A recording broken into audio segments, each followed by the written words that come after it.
ಆತ್ಮೀಯ H 60 news ವೀಕ್ಷಕರೇ, ನಾನು ನಿಮ್ಮ MI ಅಥವಾ ಮಲ್ಲಪ್ಪ ಜೋದವರ ಆತ್ಮೀಯರೇ. ಈ ಮುಖ್ಯಮಂತ್ರಿ ಕುರ್ಚಿ ಕದನ ಯಾಕೋ ನಿಲ್ತಾನೆ ಇಲ್ಲ.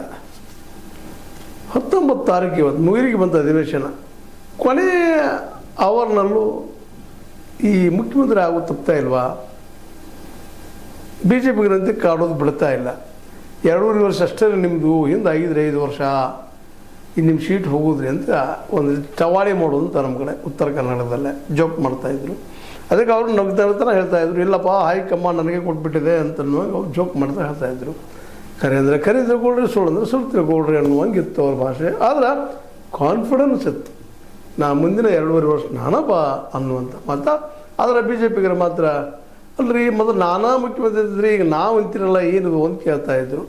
ಒಂದು ರೀತಿ ಜೋಕ, ಒಂದು ರೀತಿ ಕೆಣಕೋದು, ಒಂದು ರೀತಿ ಅಸಹ್ಯ ಮಾಡೋದು ಎಲ್ಲರೂ ಇತ್ತು ಅದ್ರೊಳಗೆ, ಇಲ್ಲ ಅಂತಲ್ಲ.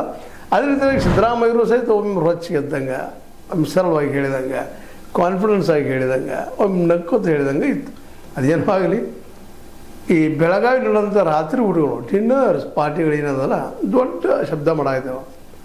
ಅದರಲ್ಲೂ ಸಿದ್ದರಾಮಯ್ಯ ಬೆಂಬಲಿಗೆ ಕರ್ಕರ ಊಟ ಮಾಡಿಸೋದು, ಮಜಾ ಮಾಡೋದೇನೋ, ಅಲ್ಲಿ ಏನೇನೋ ಮಾಡೋದು ಏನು ಗೊತ್ತಿಲ್ಲ, ಬಟ್ ಜೋರದ. ಹೀಗಾಗಿ DK ಅವರ ಒಂದು ಬಲ ಒಂದಿಟ್ಟು ಕುಗ್ಗಿದಂಗೆ, ಡಿಮ್ ಆದಂಗೆ ಅನ್ನಿಸ್ತಾ ಇದೆ.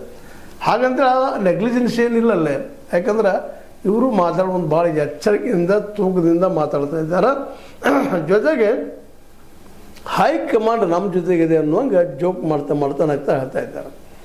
ಇರ್ಬೋದಿಲ್ಲ ಅಂತಲ್ಲ, ಯಾರ ಕಡೆ ಇದನೋ ಅನ್ನೋಕ್ಕಿಂತಲೂ ಯಾರು ಹೆಚ್ಚು ಕಾನ್ಫಿಡೆಂಟ್ ಅದಾರ ಅಂತ ನೋಡಿದಾಗ ಅನ್ನಿಸ್ತದಂಗೆ. ಅದೇ ಕಾಲಕ್ಕೆ DK ಶಿವಕುಮಾರ್ ಅವರು ಹಂಗೆ ಆ್ಯಸ್ ಇಟ್ ಈಸ್ ಇದ್ದಾರೆ, ಆದರೂ ಸ್ವಲ್ಪ ಮೊದಲಿನ ಒಂದು ಲವಲವಿಕೆ ಇದ್ದಂಗೆ ಕಾಣೋದಿಲ್ಲ. ಮತ್ತು ಅನಗತ್ಯ ವಿಷಯ ಭಾಳ ದೊಡ್ಡದು ಮಾಡಿಕೊಂಡ್ರು ಏನೋ ಅವರು DK ಶಿವಕುಮಾರ್ ಅವರು. ಯಾಕಂದ್ರೆ ಬಹಳ ಮಾತಾಡೋದ್ರಿಂದ, ಬಹಳ ಆ ವಿಷಯ ಕೆಣಕೋದ್ರಿಂದ